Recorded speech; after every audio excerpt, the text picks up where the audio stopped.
नमस्कार दोस्तों। अगर मैं आपसे एक सवाल करूं कि आप अपने बच्चों को प्राइवेट स्कूल में पढ़ाना चाहोगे या सरकारी स्कूल में, तो मैं 100% श्योर हूं कि आपका जवाब प्राइवेट स्कूल ही होगा। ऐसा क्यों? ऐसा इसलिए क्योंकि हमें लगता है कि प्राइवेट स्कूलों में अच्छी क्वालिटी की एजुकेशन मिलती है सरकारी स्कूलों की अपेक्षा। लेकिन ये सिर्फ हमें लगता है। दोस्तों, एक संस्था है OECD, organisation for economic cooperation and development. ये संस्था हर 3 साल में एक टेस्ट करवाती है जिसका नाम है PISA, programme for international student assessment. इस टेस्ट में स्वेच्छा से कोई भी देश पार्टिसिपेट कर सकता है और इस टेस्ट में दुनिया भर के 15 साल से कम उम्र के जो स्टूडेंट्स हैं उनके रीडिंग, मैथमेटिकल और साइंस की स्किल्स को परखा जाता है। 2009 में हमारे देश भारत ने भी इस टेस्ट में पार्टिसिपेट किया था और कुल मिलाकर के 73 देशों ने इस टेस्ट में उस साल पार्टिसिपेट किया था। और जो रिजल्ट आया था वो हमारे देश के लिए कहीं ना कहीं बहुत ही शर्मनाक था, क्योंकि हमारे देश को 73 देशों की लिस्ट में 72वां स्थान मिला था।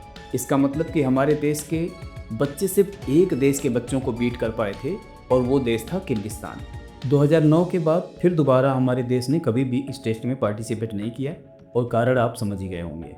दोस्तों, हमारे देश के संविधान में शिक्षा को मौलिक अधिकार बताया गया है। RT एक्ट 2009 में भी 6 से लेकर के 14 साल के जितने बच्चे हैं उनको फ्री एजुकेशन का प्रावधान है। लेकिन इन सब के बाद भी हमें और आपको अपने बच्चों को अच्छी एजुकेशन के लिए प्राइवेट स्कूलों में ही भेजना पड़ता है और कभी कभी तो ये फीस शायद हमारी हैसियत से भी ज़्यादा होती है, लेकिन फिर भी हम अपने बच्चों को प्राइवेट स्कूलों में भेजते हैं, क्योंकि एजुकेशन एक ऐसी चीज़ है जिसके साथ कॉम्प्रोमाइज़ नहीं करना चाहता कोई भी पेरेंट।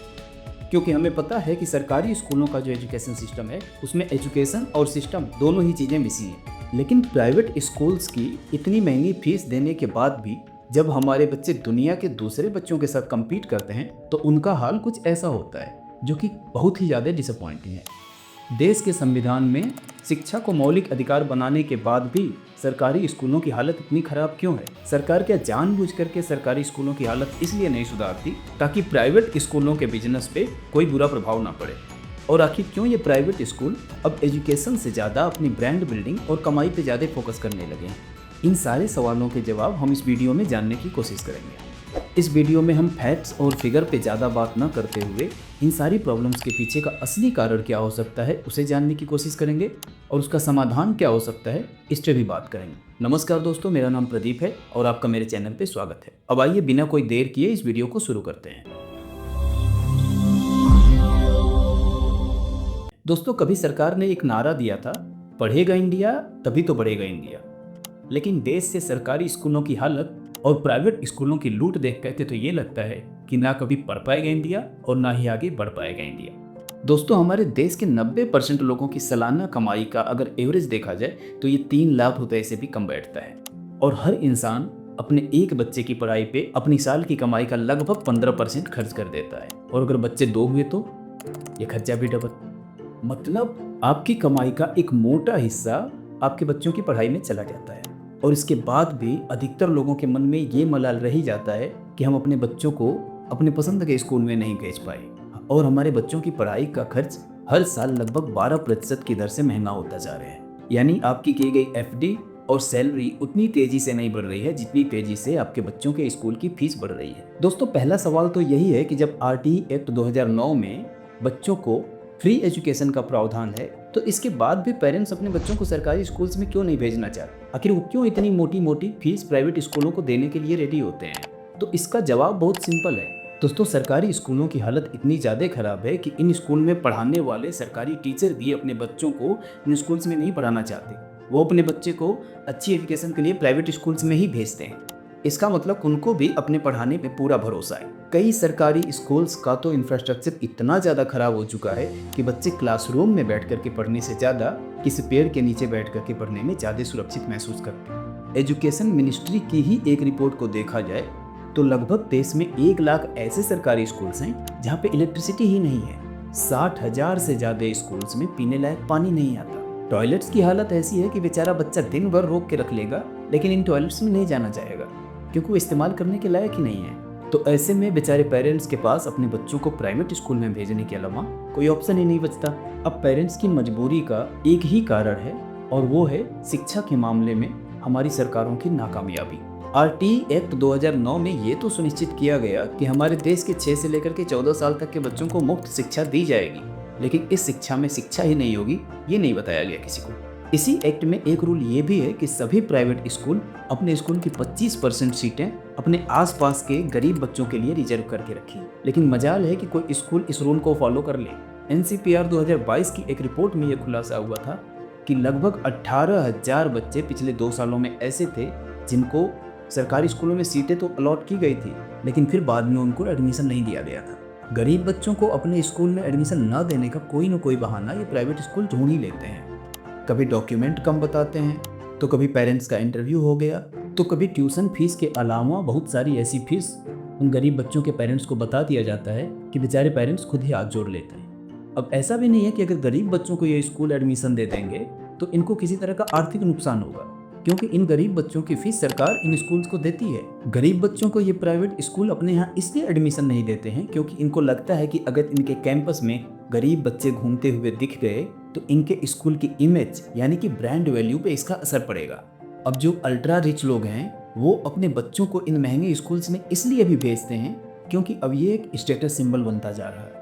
और यही कारण है कि अब प्राइवेट स्कूल्स में एक होड़ लग चुकी है ताकि वो अपने स्कूल के इंफ्रास्ट्रक्चर को ज़्यादा से ज़्यादा लग्जरियस दिखा सकें। फॉरेन ट्रिप्स, स्विमिंग पूल, महंगे कैफेटेरियाज, अब ये सब प्राइवेट स्कूलों में एक आम बात होती जा रही है। और इससे ये साफ पता चलता है कि प्राइवेट स्कूल्स में एजुकेशन से ज़्यादा बिजनेस पे ध्यान दिया जा रहा है। अब चलो, जिनके पास पैसा है वो तो इन स्कूल्स की फीस को अफोर्ड कर लेते हैं, लेकिन जिनके पास इतने पैसे नहीं हैं वो भी अपने बहुत सारे खर्चों में कटौती करके किसी तरह से अपने बच्चों को इन स्कूल्स में इसलिए भेजते हैं ताकि ज़िंदगी की दौड़ में उनका बच्चा बाकी बच्चों से पीछे न रह जाए। दोस्तों, हमारे देश में प्राइवेट स्कूल्स का बिजनेस एक मोटा मुनाफा देने वाला बिजनेस बन चुका है, जिसमें एजुकेशन के नाम पर बच्चों के पेरेंट्स से मनमानी फीस वसूली जाती है। बच्चों की कॉपी पेन से लेकर के जूते तक प्राइवेट स्कूल पेरेंट्स को मजबूर करते हैं कि ये सारी चीज़ें या तो वो इस स्कूल से खरीदें या फिर उस स्कूल के द्वारा ही बताई गई किसी दुकान से खरीदें। ये स्कूल्स जानबूझ करके अपने यहाँ NCERT की बुक्स को नहीं पढ़ाते, जबकि NCERT की बुक्स इन प्राइवेट स्कूल की बुक्स से 4 से 5 गुना ज़्यादा सस्ती होती है। प्राइवेट स्कूल कॉपी किताबों के सेट खरीदने के लिए एक पर्ची और साथ में कॉपी किताबों की लिस्ट देता है। पर्ची पर पहले से निर्धारित एक खास विशेष दुकान का नाम लिखा होता है। आप उस दुकान पर जाते हैं, दुकानदार को वो पर्ची देते हैं। पर्ची लेकर दुकानदार आपको एक बैग थमा देता है। इस बैग में पहले ही वो सारी कॉपी किताबें और स्टेशनरी मौजूद होती है जो स्कूल ने अपने लिस्ट में लिखी थी। ना आप दुकानदार से कुछ बोलते हैं, ना दुकानदार आपसे कुछ कहता है। पर्ची, पैसों और किताबों का लेन देन हो जाता है, काम खत्म। ये प्राइवेट स्कूल अपने लेक्चर्स में और अपनी किताबों में पर्यावरण के महत्व को तो बताते हैं, पर्यावरण में पेड़ों के महत्व को भी बताते हैं, लेकिन ये जानबूझ करके हर साल अपनी किताबों में कुछ थोड़ा सा ही ऐसा बदलाव कर देते हैं जिससे कि ये किताबें अगले साल इस्तेमाल ना हो सके, और हर साल बच्चों को नई किताबें खरीदने के लिए मजबूर करते हैं। हर 1 या 2 साल में ऐसे ही ये बच्चों की ड्रेस में भी बदलाव करते हैं और फिर पेरेंट्स को बोलते हैं कि बच्चों का ड्रेस कोड बदल गया है तो उनको अब आप नई यूनिफॉर्म दिलाइए। बच्चों की जरूरत का लगभग हर सामान इन स्कूल्स में ही उपलब्ध होता है सिवाय एजुकेशन के, क्योंकि अगर एजुकेशन भी आपके बच्चों को स्कूल में ही मिल जाती तो आपको अपने घर पे अपने बच्चों के लिए ट्यूशन लगवाने की जरूरत नहीं पड़ती। गलती से भी अगर आप किसी महीने अपने बच्चे की स्कूल की फीस देना चूक गए तो ये स्कूल कोई कसर नहीं छोड़ते आपके बच्चे को बेइज्जत करने में पूरी क्लास के बीच में। अभी हाल ही में आप सबने देखा था कि DPS द्वारका ने कैसे एक बच्चे को अपनी लाइब्रेरी में कैद कर दिया था क्योंकि उसके पेरेंट्स समय पे फीस जमा नहीं कर पाए। दिल्ली हाई कोर्ट ने इस घटना को अमानवीय करार दिया था, लेकिन हम सब जानते हैं कि इससे कुछ भी बदलने वाला नहीं है। हैदराबाद की एक 14 साल की बच्ची ने इस ह्यूमिलेशन से परेशान होकर के सुसाइड कर लिया। उस बच्ची का गुनाह सिर्फ इतना था कि वो गरीब थी और उसके माता पिता समय पे उसके स्कूल की फीस नहीं दे पाए। इतना सब कुछ होने के बाद भी आखिर हमारे देश की सरकारों का ध्यान एजुकेशन सिस्टम पे क्यों नहीं जाता? सरकारें इन स्कूल्स की हालत क्यों नहीं सुधारना चाहती है? क्या सच में देश के सरकारी स्कूलों की हालत सुधारना असंभव है? इसका जवाब आपको JNV यानी जवाहर नवोदय विद्यालय और केंद्रीय विद्यालयों के रिजल्ट देख करके पता लग जाएगा। कई मामलों में ये दोनों ही विद्यालय प्राइवेट स्कूलों को भी पीछे छोड़ देते हैं, फिर चाहे वो फैसिलिटीज हों या एजुकेशन। इन स्कूलों ने साल दर साल ये साबित किया है कि अगर सरकार चाहे तो सरकारी स्कूलों में भी बहुत ही अच्छी सुविधाएं और बहुत ही अच्छी क्वालिटी की एजुकेशन उपलब्ध कराई जा सकती है। अब समस्या यह है कि ऐसे स्कूल्स की संख्या अपने देश में बहुत ही कम है और सिर्फ नाम मात्र के ही बच्चों को इसमें एडमिशन मिल पाता है। तो अब सवाल उठता है कि सरकारें बाकी सरकारी स्कूल्स को भी इनके ही लेवल का क्यों नहीं बनाने की कोशिश करती हैं। चुनाव जीतने के लिए जो राजनीतिक पार्टियां लाखों करोड़ों रुपए टीवीज के नाम पर बांट देती हैं, वही राजनीतिक पार्टियां देश में एजुकेशन जैसी जरूरी चीज के लिए कुछ क्यों नहीं करना चाहती। क्योंकि अगर सरकारी स्कूलों की हालत सुधर जाएगी, सरकारी स्कूलों में भी अच्छी एजुकेशन मिलने लगेगी, तो इसका असर प्राइवेट स्कूलों पे भी पड़ेगा और यही ये राजनीतिक पार्टियां नहीं चाहती। देश के आधे से ज्यादा प्राइवेट स्कूल इन नेताजी लोगों द्वारा ही कोई न कोई ट्रस्ट बना करके चलाए जाते हैं और बहुत से स्कूल्स इन नेताओं के परिवार वालों, रिश्तेदारों या फिर बहुत ही खास लोगों के ही होते हैं। इन स्कूलों को चलाने वाले लोग इन पॉलिटिकल पार्टियों को भी हर साल एक मोटा डोनेशन देती है। तो क्या ऐसे में आपको लगता है कि सिस्टम में बैठे लोग कभी चाहेंगे कि प्राइवेट स्कूल्स बंद हो जाएं या फिर उनके धंधे पे किसी तरह का कोई असर आए? तो ऐसे में उम्मीद की सिर्फ एक ही किरण बचती है और वो है हमारी और आपकी जागरूकता।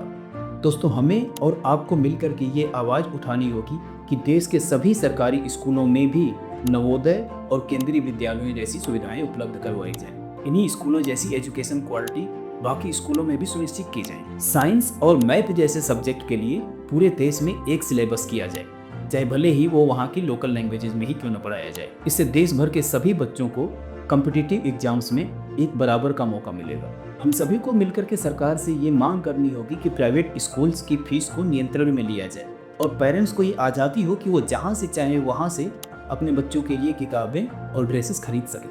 क्योंकि जब तक हम और आप मिलकर के ये आवाज़ नहीं उठाएंगे, इन सरकारों और पॉलिटिशियंस के कानों पे जू भी नहीं रहेंगे वाला। हमें इन पॉलिटिकल पार्टीज को बताना होगा कि हमारा वोट उसी को जाएगा जो देश के स्कूलों की हालत को सुधारेगा, देश के एजुकेशन सिस्टम को सुधारेगा। क्योंकि जब बात वोट की होगी ना, तो ये नेता लोग आपके पैरों में भी गिरने से नहीं शर्माएंगे। दोस्तों, आपका इस वीडियो में अभी तक बने रहने के लिए बहुत बहुत धन्यवाद।